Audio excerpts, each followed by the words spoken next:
Okay. Good evening, ladies and gentlemen. Welcome to Gameface on the Bleav Talent Network. My name is Richard the Razor Ewing. We do this on Monday evenings. If you are on this podcast right now and you're trying to figure out what shade pastels to put in your living room, you are on the wrong podcast. If you are on this podcast right now and you are trying to figure out the different type of shingles to put on your roof, you are on the wrong podcast. However, if you are looking for Bay Area sports and you're looking for intriguing sports in a unique way on a national level, you just put your game face on. Welcome, welcome. As I said, I'm Richard the Razor Ewing. This is Gameface on the Bleav Talent Network. I got my main man, Mike the Shumann on with me. Mike, what do we got tonight? Well, we got an old friend joining us tonight, a former Raider. We're going to talk Raiders tonight. Born in actually, I won't say what year he was born. I'll just say he was from York, Pennsylvania, and he's about to join the back nine of life. That would be 50 years old. The largest human being I've ever seen nationally. No roids, no weights, nothing. I call him Big Smooth, Lincoln Kennedy. Wow. Went to high school in San Diego, Okay, University of Washington. Wait. Let me finish. You got the big LK with us tonight. Big Smooth. The Big Smooth. Yes. Okay. All right. Are you going to continue to interrupt me or what? Well, I do that. All right. High school in San Diego, University of Washington, #1 draft pick of the Atlanta Falcons, number 9 overall. This is offensive tackles, how much they're worth. 93, 95 with the Falcons, joined the Raiders 96 to 2003. And then unbeknownst to me, we talked about it. We'll talk about it more. Played for the Tampa Bay Storm in the Arena League.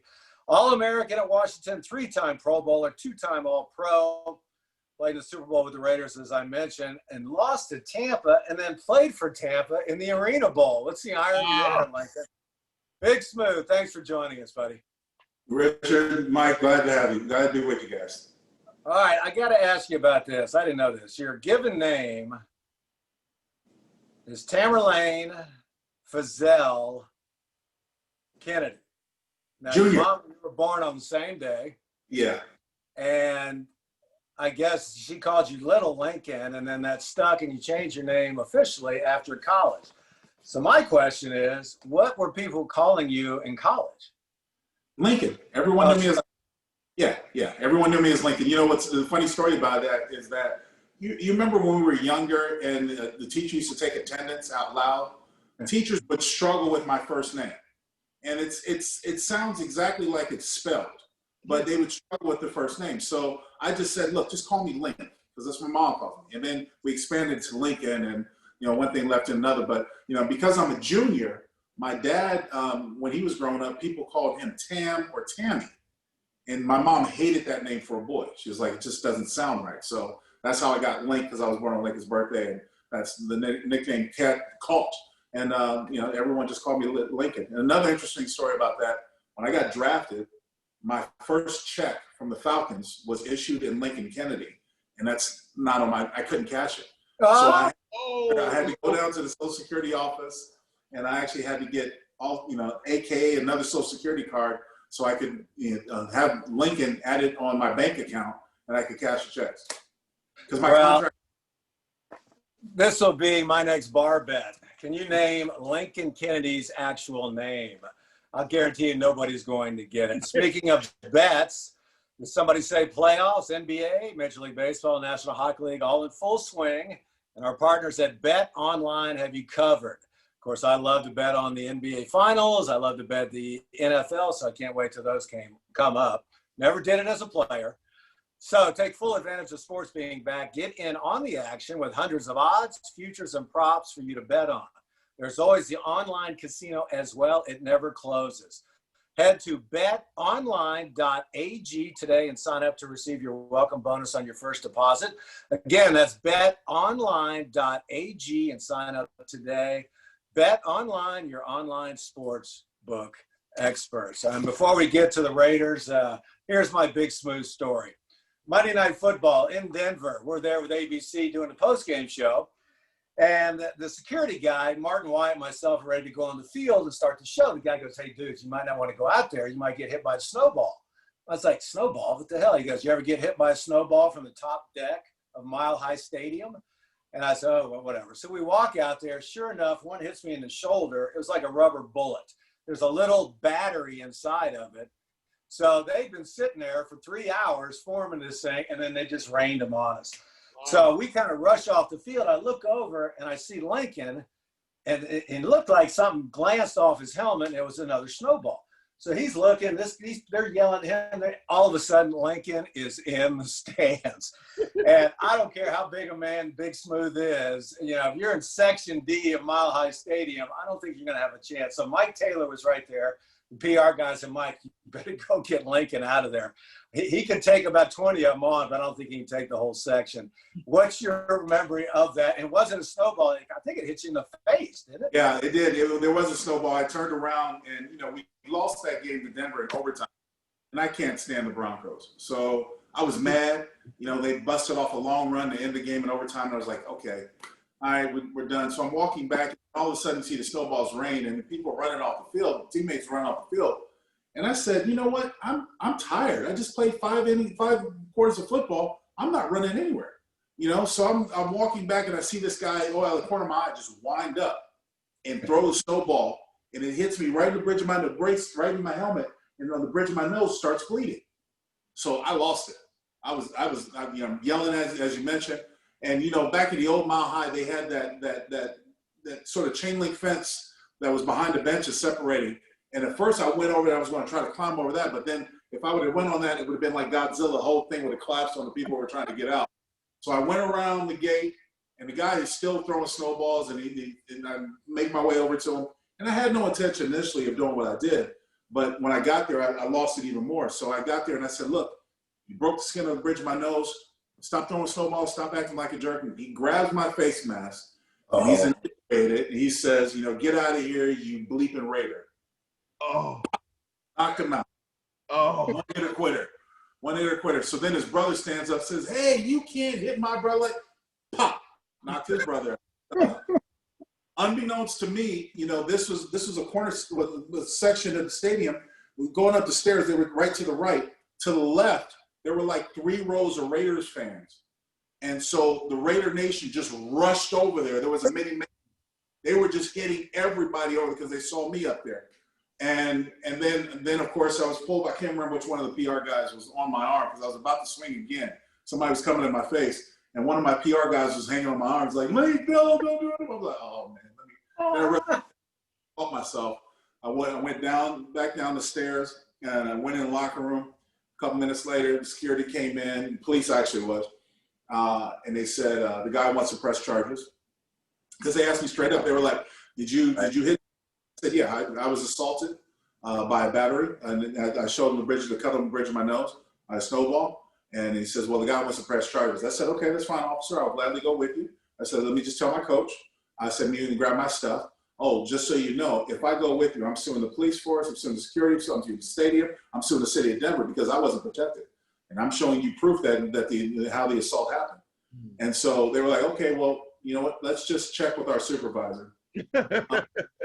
The DA tried to pursue it a little bit, but the Raiders legal department, nothing ever came out. It was supposed to be subpoenaed later on that year to go to Denver for, you know, if it went to trial, but I think they just dropped the charges. Nothing ever happened.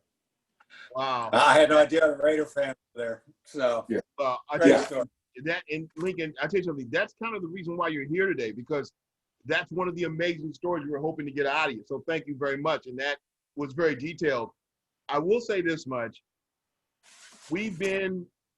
I guess we've been spoiled, if you will, the Bay Area, because we've had 2 NFL football teams. We've had the San Francisco 49ers, and we've had the Oakland Raiders. And the Oakland Raiders left at one point, went to Los Angeles, they came back, and a lot of the fan base was just overjoyed because really at the end of the day, the Raider Nation, everything that the Raider is, starts here in Oakland. But you know what they say, you know, good things come to an end. So now they're no longer in Oakland. Now they're in Vegas. You've been going out there. Kind of fill us in on what's going on. What's the vibe? What have you seen? There's a lot of excitement generated by the new stadium. They call it the Death Star. It's beautiful. Had a practice in there last week. Gruden wanted to simulate what it would be like on game day in the stadium, and so they had a scrimmage last week in the stadium. And JT the Brick and I, we covered it. Allegiant Stadium is gorgeous, so there's a big vibe out there. But you know, one of the things that you said a moment ago is like, you know, all good things come to an end. I've been affiliated with this organization for 25 years. As Shu mentioned, came over in 1996 to play with the team. And I remember, you know, the late, great Al Davis, may he rest in peace, saying at that time, you know, we're going to get a new stadium. We're going to get a new stadium. And it became, when I started covering the team as far as a broadcaster and analyst 7 years ago, it was almost, I almost felt a little bit shame because we had to share our stadium with the baseball team. And meanwhile, you see all these other stadiums going up around the country. You see Jerry's World, you know, you see 49ers get a new place, and all these things were happening. And I'm thinking to myself, here's one of the most iconic teams in sports history, and they have to share a stadium with a baseball team. And it wasn't a good thing. It was embarrassing. I didn't mind playing on the dirt because that's just what I did at the time, didn't think anything about it. But when I covered it, and when I went to all these other stadiums, CenturyLink and all these other places, you see all these things that their cities did for them. It was a little shameful to have to come back to that debacle of a stadium, you know, and smell garlic fries all the time. I mean, it just, that's what it was. It was worn down, it was dilapidated, it was beat up and everything. So I'm actually happy that the Raiders have finally got their stadium. I'm sad to see them leave Oakland. I still got a lot of great fans in Oakland, and I agree with you, Richard. You know, the heartbeat, the heart of the nation is right there in Oakland. It was sad to see him go. But as I said, for 25 years, or 20-something years, nothing ever got done. Nothing ever happened. And when the whole Vegas thing came up, because I work for him, I, of course, have to be supportive wherever my job goes, but I was not necessarily in love with it. However, now seeing it done, I'm really excited because Vegas is picking up. You know, they've got women's basketball. I think you're going to probably have the basketball teams there someday. Probably going to have a baseball team there someday. And they, you know, they got the hockey. Golden Knights are selling out. A really good experience when people can go to the stadiums. Allegiant Stadium is beautiful. And now the Raiders finally have their own home. And I think that's a great testament to Mark Davis and the entire Raider family. But more importantly, I'm excited to when everything get back to normal, we can actually take advantage and show off that new stadium. And of course, Lincoln does the radio on the Raiders broadcast with Brent Musburger. You're looking live. All right, let's talk about the team itself. Derek Carr is talking about he's sick of disrespect. And I was telling Richard before we went on, a couple of years ago, I went to follow him, and he had blocked me. And I had never had any – so he must have watched me do a sportscast, you know, and say, oh, he's got happy feet, he needs to stay in the pocket, or something I said to offended him. Right. And I was blocked before I could even, you know, follow him. So I thought to myself, wow, how sensitive is this guy? But he looks great. He looks in great shape. And he's got some things around him.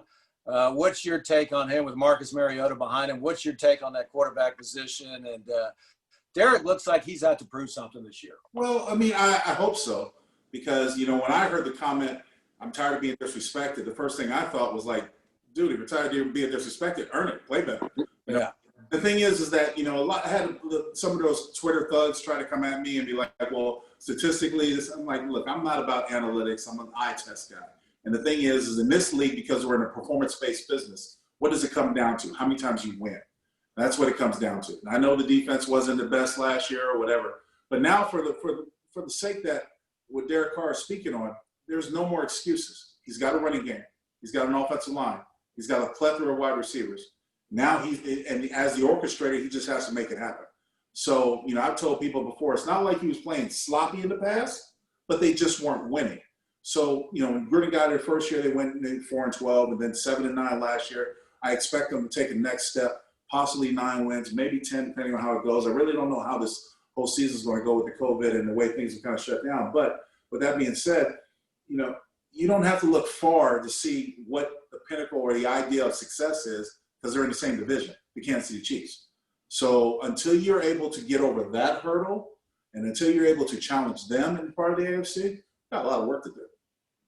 You know, and this is a great piece that you put up, because I was going to talk about that. I was going to talk about some of the competition.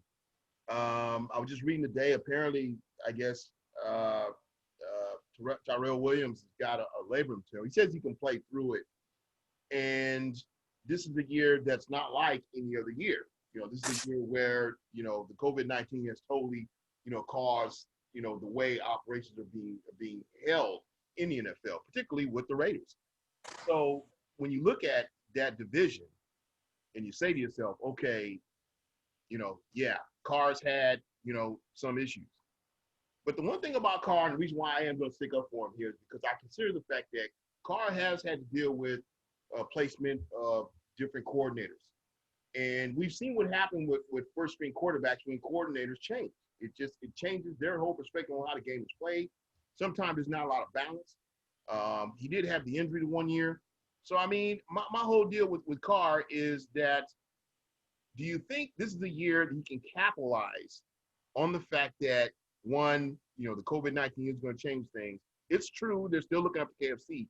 KFC, listen to me. That was good. I like that with KFC. Kansas City Chiefs. Is this something they think that they can capitalize based on what they have this year?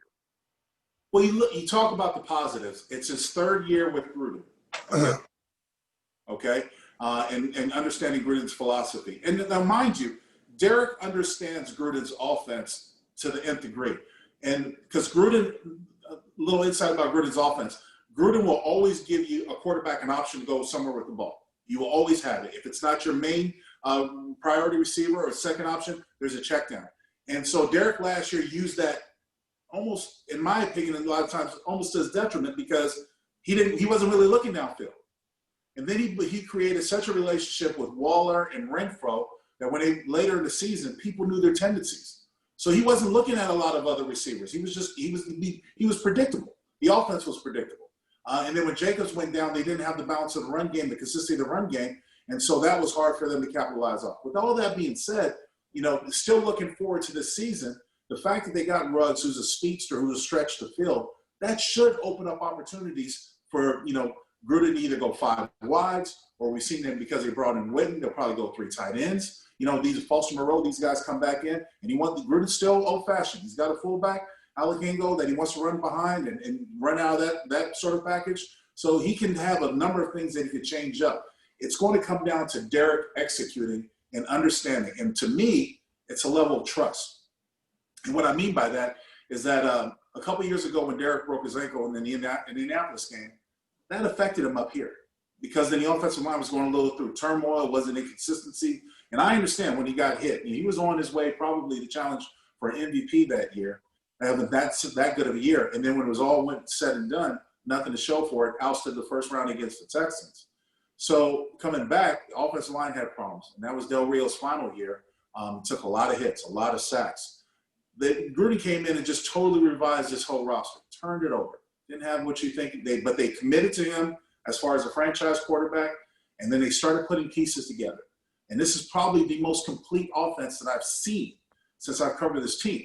There's no holes. The only thing that we can hope for, and we didn't really get it last year with this offensive line because due to suspensions and injuries, the whole line really didn't play together, only a handful of games, 2 or 3 games. And now this year, when the new coming back at the beginning of the season and such an emphasis, especially in the first part of the season, now it's time for them to play together. So, the way I look at it is no more excuses. Put up or shut up. And I've said that, many times when it comes to it, because there's nothing that you can complain about. You know the system. You've got players. Now you just need to make the engine go. And they've got a lot of young players. Josh Jacobs, you mentioned. Renfro, the wide receiver. Darren Waller, maybe the best tight end in the league last year. And then Ruggs adding some speed, at that position. And as Richard mentioned, Tyrell Williams has a torn labrum, but that'll be interesting. Now, defense is where they have to get better. They got a lot faster in the offseason. Had some good finds last year, Matt Crosby. And what about the defense? Well, Shu, this. Today's game is all about playing with the rookie contracts, whether it's quarterback or other essential, your top draft picks. You're trying to get the most out of this because when it comes time for free agency, you're not going to be able to keep them all. With that being said, I think the Raiders did a tremendous job. Mayock and Gruden went out and got Kwiatkowski from Chicago, linebacker, and Corey Littleton from the Rams. Now, Littleton, what he presents is, one, he's a true Mike Backer who's in his prime. Now, the Raiders' defense over the last couple of years has been hurting without that because, Shu, the middle linebacker is the quarterback of the defense. Yeah. Many past because they struggled, whether the injuries or inconsistencies, or they're just trying to, take pieces and make it fit. They had problems getting people lined up. I mean, just defense, bad defense. So they've got a young secondary. They're going to have a new linebacker core. There's still a fight for the third linebacker spot, and I think Nicholas Morrow is probably going to be there. He's a good fit. And this is his 4th year, so it's time for him to actually put up a shut up as well. And then the defensive line. Now the defensive line, Max Crosby certainly outplayed expectations last year with the number of sacks, and he had finished tremendous year. A lot of people were expecting a better year, including myself, out of Cleveland Farrell, the first pick last year. And if he can play within himself and not think so much, because I think that hurt him last year, I think he can be good. But Malik Collins, adding interior pressure. They thought they had it with P.J. Hall. They didn't. That's why they ended up releasing him. They've been trying to find a defensive tackle that can get internal pressure and drive the pocket, because Shu and Richard, with everybody going from the gun, quarterbacks will take their initial drop, but then they'll push up in the pocket. So those outside speed rushers just go around them. You got to have internal pressure. So that's what they're hoping for out of Malik Collins. And then hiring Marinelli as a defensive line coach is an opportunity to try to generate pressure with that front four. Look, I think Paul Gunther is a tremendous defensive coordinator, but over the past couple of years until now, he really didn't have all the pieces in place. No. And they paid so much attention to their defense, especially the linebacker core, so he can be creative when it comes to coverages and trying to confuse some of these younger quarterbacks out there. So do you think that Collins will allow the interior to give really what's considered to be the 1-2 punch on that line? Because we all know that when you have the inside lineman, you got to have the 1-2 punch. One guy that can force, the line to go one way, and then the other guy can sneak by, and then eventually you can get your quarterback to run back. Do you think he can provide that surge that they need? I certainly do. I think he's a capable player, and he's still in the prime of his career, so I think he can do that. The thing is, you guys know this, watching the 49ers, how much of a luxury it is to generate pressure with 4 guys. When you don't have to blitz and stuff like that, and you know that you have it, then you can't key on the outside ends. They can't key on Bosa or try to take them away, because then you have 3 other guys that can make an impact. And if you create enough one-on-one matchups, your guys are supposed to win. So that's what they're hoping out of Collins and crew. They got to get a good rotation, because what they've had in the past has been inconsistent. More importantly, as the year goes on, it's been worn down. So I think that's what they're pushing for as well. What do you think of the secondary? I love the safety last year that got injured. His name eluded Abrams. Jonathan Abram. Yeah. What do you think of the secondary? Sort of a throwback. Here's the thing. And when I say throwback, because he has a tenacity of a hitter, Water, exactly. The shoot in today's game, you kind of have to pull back on that, because they call it. It's not as tenacious a game as it once was. So he's got to pull. But his fierceness, his athleticism, and his desire to want to be good really stands out. He was missed last year in that secondary. He's missed it last year. So they're going to have another part of it. It's going to be a young, virtually only as far as the corners go, 1 year of experience. And they're going to be trial by fire. And you talk about a division that's got some wide receivers. We talked about Kansas City, what they do. It's going to be trial by fire. But if they can just play within themselves, and I think that's also the reason why Paul Gunther needs to get a rush, because he's going to have to do some coverage schemes to scheme up some of these receivers around the league, especially to help those young cornerbacks in secondary. But I'm enthralled by the defense. I'm really excited to see them this year. I think they're going to be good. So let's take a closer look at that offense for a moment. And the reason why I ask is because we know that over the last couple of seasons, the NFL, there's been talk around that, the running back has been pretty much devalued. To this day, I have no idea why this is happening, okay? Because I'm from that time when, hey, the running back is crucial to make the offense go, okay? But over the last couple of years, we've seen this. And we've seen what Kyle Shanahan has done, because, you got to tip your head, because Shanahan's just like, look, y'all go ahead and you value the running back you want to. I'm going to use him because I know what he can do for our offense. Now, do you think that's something that Gruden is going to go with this year? Do you see, types of setups where, the running back may come out of the backfield to get a toss from the quarterback in Oakland, in Vegas? You see that happening this year? Without a doubt. I mean, Gruden still loves to run the ball, and that hasn't changed. He can go 2 backs. He can go 3 tight ends, 2 tight ends. He loves to run the ball. Ever since I played for him, when he knew he had an offensive line, he loved to run the ball. In the running game, is actually a quarterback's best friend. But just a moment on the comment about running back. The reason why most people in the NFL have devalued the position of running back is because overall, there's not one guy that can stay healthy long enough to get the most out of him. And I've seen teams run the heck out of him. You know, you talk about Derrick Henry last year with the Titans. How many times did they run him? And you see the success they have. So there's still coaches who believe in the running game. It's running back by committed. And a lot of times you got to have – you don't want to be that tail-all. Like when beast mode, when Marshawn Lynch played with the Raiders, every time he came on the field, the defense knew that they were going to run the ball because, one, he wasn't going out of the backfield catching a whole lot of passes. And they tried to work him in. They tried to change him up, but it just wasn't his forte. And that's why they had DeAndre Washington and Jalen Sharp. And defenses knew that. They keyed on it. So the great thing about Jacobs is Jacobs can catch out of the backfield. This offensive line is athletic to be able to create a screen game. They've been working on that as well. So there's just another added phase of this offense. But yeah, Gruden will be using the running backs a lot in Vegas. So 9-7, 10-6 this year, possibly. You know, that's a tough division. It's tough. It's tough to call. It really is. I mean, got to play the NFC South, which is one of the better divisions in football, right? And then you've got your division. Look, the Chargers and the Broncos are no teams to sleep on. I think they've got better. I don't really give the Chargers a big advantage because they're still inconsistent at quarterback play. That's a big part of it. But if the Broncos have their way, they'll want to run the ball and play stingy defense. And we kind of seen some pieces of that last year. So the division is what the division is. I still think that the Raiders are the second best team in this division. Kansas City's really a couple steps above them. But with this whole thing, I don't know how it's going to go. And Richard, because I was in the stadium, as I said, calling a scrimmage last week. If they don't pump in ambient noise, it's going to be hard for these guys to get the energy up. And it's tough because you've practiced against teams before. I've practiced against teams before. That's what it's going to look like. It's going to look like a glorified, combined practice. It's hard to generate that energy without having people there. Right. Especially the Raider Nation, they're the best fans in the NFL. All right, before Richard has one transaction question but I never really asked you that. John Gruden was traded to the Tampa Bay Buccaneers the year before you guys went to the Super Bowl. Yeah. The Glazer family came out to interview Mariucci with the Niners and took Gruden home with them. Following year, he comes back and he beats you guys in the Super Bowl. Right. And that had to, I don't know, what was your feeling about that? I know you wanted to kick his butt when you went down there because, wait a minute, you left us? For money, basically, and that was just the oddest thing maybe ever in the NFL. What are your thoughts on that? The last game that I played under Gruden was the Tuck-Row game, and I remember after that game going in the locker room very somber because we felt we got robbed. You did, and Gruden said, you'll never win. They'll always keep the Raiders down.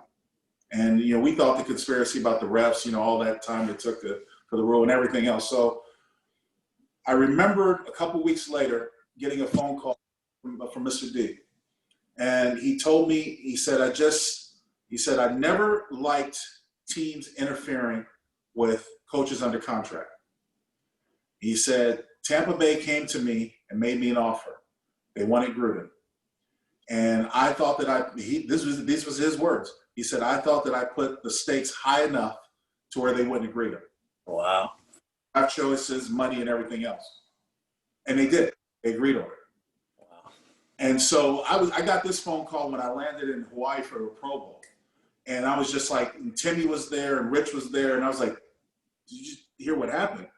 And he's like, yeah, I can't believe it. And so we were all, all of us guys that were at the Pro Bowl that year, we were all talking around amongst ourselves about, what are we going to do with Coach? We got a good system. What are we going to do? So we actually, when we got back from Hawaii, we went to see Mr. D. We all lobbied for Callahan to get the job. So it just made sense. Callahan was the run guy and exactly the offensive line. So it just made sense to have that promotion. Well, as you know, the following year, the Super Bowl year, we won the first 4 games, came out of the blockbusters in the first 4 games, then lost the next 4 games. And then the transitional game was when we were up in Denver. I think we were playing on Monday night or whatever. Sunday night was a night game. But Rod Woodson had that 106-yard return touchdown. Jerry Rice had a big game. And We ended up winning that game, and we got back on track, making it towards the playoffs. So trying to make a long story short, when we got to the Super Bowl, we knew we were up against Gruden, but we felt in our hearts that we were unstoppable. As an offense, we were the #1 ranked offense. We only ran a handful of plays. We just did different variations of plays. I think we might have had like 9 or 10 plays that we ran, just different variations. We had audibles on, but we were so efficient at doing it, no one could stop us. And we were really a good offense. So the one thing when I look back on it, hindsight being 2020, I wish was different. I wish we had more than a week for preparation, because the AFC game against the Titans was probably the most physical football game I ever played in, and I was really beaten up. I was really tired. I had went with the mindset when we went down to San Diego that if we won that game, I was ready to retire because my body was starting to fail me. Anyways, we go through the Super Bowl, and it wasn't like, people want to sit there and blame it on Barrett, being AWOL, whatever. It wasn't that. Gruden knew us better than we knew ourselves. Mm-hmm. And he went to his defensive coordinator, and he's like, look, when you line up like this, Rich is going to check to this, and this is what it means. And I swear, as though I could still see it and hear it, there was an audible during the game, the first half of the game, and their defensive backs and their linebackers, okay, he's running the slant, he's running the check. And I'm like, they know our plays. Uh-huh. And so it really caused a lot of confusion. And if you think the difference in the football game was the 4 interceptions for touchdowns, the run backs, pick sixes, that was the difference. Because once we realized what was going on, everybody was scrambling, or what can we do? Rich was like, I want to give dummy audibles. I want to give dummy calls. I was like, can't do that because we got Adam True in there, and I don't want him to get confused. So pressure of you have your replacement center. It's like, I don't want him getting confused and call a blocking scheme. You end up getting hit. Can't do that. So, went in at halftime, and Callahan's like, we're just going to have to call these plays and run. Simplify the playbook down, just run it, no matter what it is. We'll take our lump, see what we get. So, sitting back and watching that game fall apart, after the last pick six, I think it was by Derek Brooks, I felt like crap. I really did. I mean, because it was hard. You get to the Super Bowl and you think that all your dreams are answered, and then you lose. And I was seriously done. I was thinking about being done, and went in the locker room, and we found out about Barrett. He was okay, but it was just like, this is just a big mess. So coming back with, in the off season, all those veterans got on the phone with one another, and I remember Rich calling me and saying, "Hey man, let's give it another run. We still got everybody under contract. Let's give it another run, see what we can do."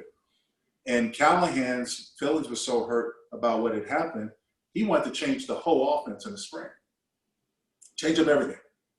And now Rich is coming off of an MVP year. We've got Jerry Rice and Tim Brown. All these guys are getting their catches and stuff like that within office. They don't want to change anything.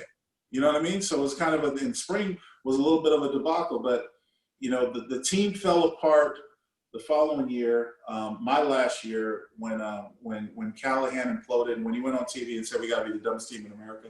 Right. He just lost them. So that was a run. But I mean, look, hindsight, you look back on it, you can't fault Gruden, because Gruden told me many times I never want to leave. It's just that Al had it in his mind, coaches are only worth so much. And that was the impasse that they were on. You know what I mean? So, Al would have never, I don't think Al would have ever given a Gruden contract that Mike Davis did. Mark Davis did. So, so it is what it is, but it's one of those lessons learned. So I got one last question for you. We're actually going over it, but I got to ask you this question because I've always wanted to know, Lincoln. Now, you've been in the league, I think, what was it, 13 years? 11 years. 11 years. 11 yeah. years. In your 11 years of being a professional football player, and like I said, you won't give me credit, but I played football too, okay? And I can tell you, when I played football, there was that one year, and every football player has it, where you look at what's going on, and you look around, you say to yourself, okay, you know what? This year is not like last year. My body's not responding the way it did last year. The person I'm working with is not the same. The things I was able to do last year, I'm not doing as well. What year was that for you, and who was your toughest opponent? Well, I'll answer the second question first. By far, it was Reggie White, the Minister of Defense. Wow. He was a guy you always had to bring a lunch for. And I remember the first time I played against Reggie when he was in Philadelphia, and I played against him a little bit with Atlanta. And then the second time I saw him was when I was with the Raiders and he was with Green Bay. I told him straight up, I'm like, look, I'm not making your highlight film. I've seen your highlight film. I'm not going to make it. So I'm going to do anything and everything I can to stop you. But he was by far my toughest defensive lineman to play. But he played against a lot of great ones. You know, Kevin Green, Bruce Smith, Chris Dolman. You know, my one claim to fame that I still hold personally true, I never gave a sack up to any defensive lineman that I played against that's in the Hall of Fame. So all those J.C. Taylors, all those guys, never once gave a sack up to any of them.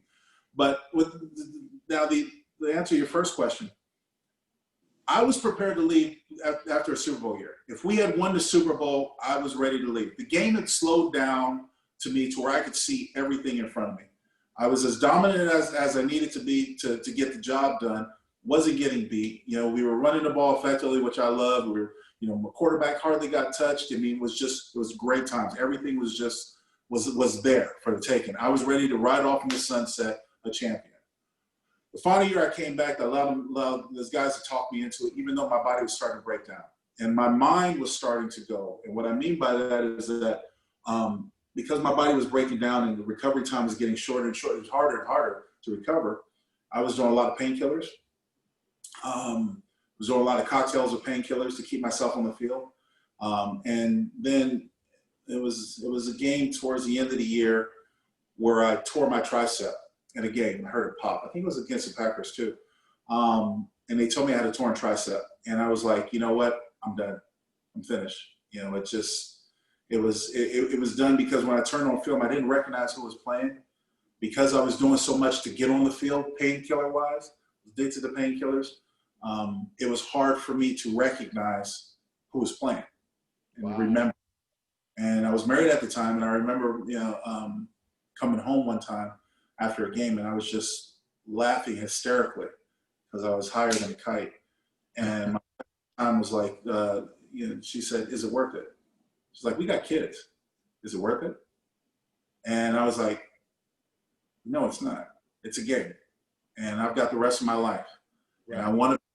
Children, so I'm not going to kill myself to play this game. Right. Well, a good way to end it right there. Lincoln Kennedy, thank you so much for joining us today. Big Smooth, I've called him over the years, and it's great to see you again, buddy. Thanks a lot. Good to see you, Shu. Thanks for having me. You too, Richard. Yep, Lincoln Kennedy.